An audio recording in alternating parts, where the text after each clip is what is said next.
नमस्कार मित्रांनो, नवीन एका व्हिडिओमध्ये तुमचं स्वागत। काल भव्य दिव्य असं महाराष्ट्रामध्ये दोन ठिकाणी ओपन बैलगाडी शर्यतीचं आयोजन करण्यात आलं होतं।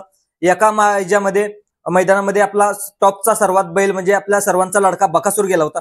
बकासूर काल मैदानामध्ये का हरला त्याचं एक कारण सुद्धा समोर आलेलं आहे, त्याची संपूर्ण माहिती या व्हिडिओमध्ये सांगणार। आणि दुसरा बैल ज्याला चटणी भाकरीचा पैलवान समजला जातो तो म्हणजे घरणीकरांचा राजा, तो गेलता कुंडलला, जो कुंडलला मैदान होतं त्या कुंडलच्या मैदानामध्ये गेला होता धावण्यासाठी। तर नंतर त्या मैदानामध्ये बब्या असेल, नंतर त्याच्यासोबत ओगलेवाडीकरांचा तेजा असेल, नंतर माहिब्या असेल, नंतर विटेकरांचा चेंडू असेल, ते कुंडलमध्ये जे क्रांती केसरी मैदान झालं होतं त्या क्रांती केसरी मैदानामध्ये गेले होते। आणि इथे या मैदानामध्ये जवळ आपला कॉकटेल असेल पिंटू शेट मोडक यांचा, नंतर आपला सर्वांचा लडका बकासूर असेल ज्याला हरिण म्हणून समजला जातो, तो बलमा असेल, मिल्का शेट असेल, नंतर सासवडकरांची बुलेट असेल, जवळजवळ टॉपचे बैल इथे धावण्यासाठी आलेले होते। हे मैदान कसं झालं हे आपण थोडक्यात या व्हिडिओमध्ये पाहणार आहोत। तर नमस्कार, मी संभाजी अर्जुन तुरा या युट्यूब चॅनलमध्ये तुमचं सहर्ष स्वागत। तर या मैदान असं भव्य दिव्य, दोन्ही मैदान भव्य दिव्य झाले आणि चांगले उजेडामध्ये पार पडला दोन्ही मैदानाचा। तर मित्रांनो, काल बकासूर नेमका का हरला, बक्षीस किती होती ही आपण या थोडक्यामध्ये पाहू। तर जे भुईज इथे मकरंदाबा पाटील यांच्या जननायक केसरी हे मैदान पार पडलं। या मैदानामध्ये प्रथम बक्षीस होतं 1,11,111, द्वितीय बक्षीस होतं 88,000, नंतर तृतीय बक्षीस होतं 77,000, चतुर्थ बक्षीस होतं 66,000, नंतर पाचव्या क्रमांकाचं बक्षीस होतं 55,000, नंतर 6व्या क्रमांकाचं बक्षीस होतं 30,000, 7व्या बक्षीस होतं 25,000 आणि 8व्या क्रमांकाचं बक्षीस होतं ते 11,000। हे बक्षीस झाली रक्कम। या मैदानाचं समालोचनाचं काम केलं विकासर जगदाळे आणि प्रतापतात्या नजोरे हे दोघांनी मिळून समालोचनाचं काम केलं। झेंडापंचाचं काम केलं म्हणजे या महाराष्ट्राला जास्त गाजले झेंडापंच म्हणजे धनावडे बापू कोरेगाव यांनी झेंडापंचाचं काम केलं।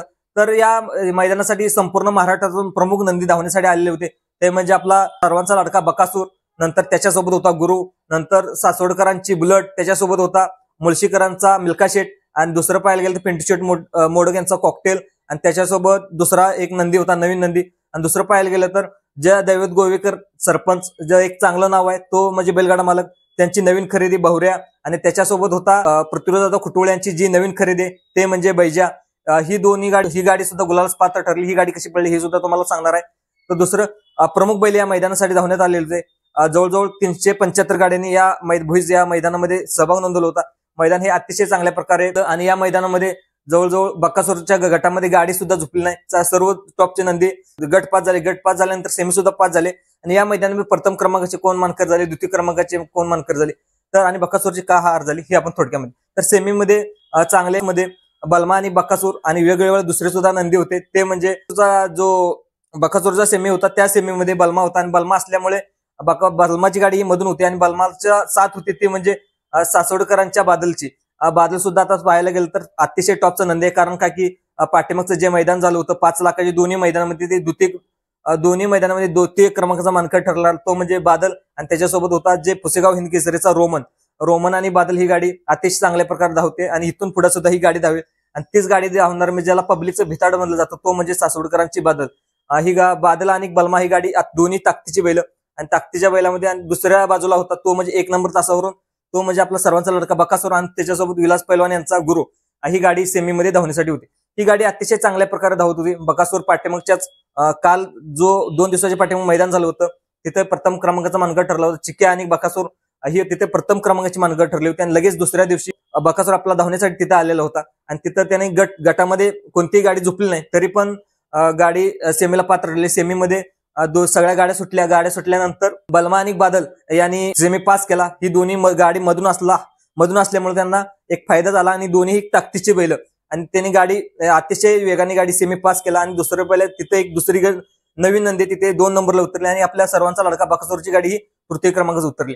तर मित्रांनो, असो बकासूर बैलांनी पाठीमागच्या काल 2 दिवसापूर्वी प्रथम क्रमांकाचा मानकर, जेवढा ताकदीचा बैल असेल तर बकासूर कडन सुद्धा सेमी पास करू शकतो हे त्यांनी किती वेळा दाखवून दिलेलं आहे। पण ज्यावेळेस जो काल बैल धावला विलास पैलवान यांचा गुरु, तिथं थोडीशी त्याची साथ कमी पडली, त्यामुळं तुम्ही पाहिला असेल ड्रोन व्हिडिओ मध्ये सुद्धा पाहिला असेल, तर बकासूरने गाडी ओढून लावण्याचा प्रयत्न केला, पण जे बैल होता गुरुची साथ थोडीशी कमी पडली। हे बैलगाडी क्षेत्र आहे, आज हार आहे उद्या जीत आहे, त्यामुळं कोणत्याही गोष्टी मनावर न घेऊन यायच नाहीत।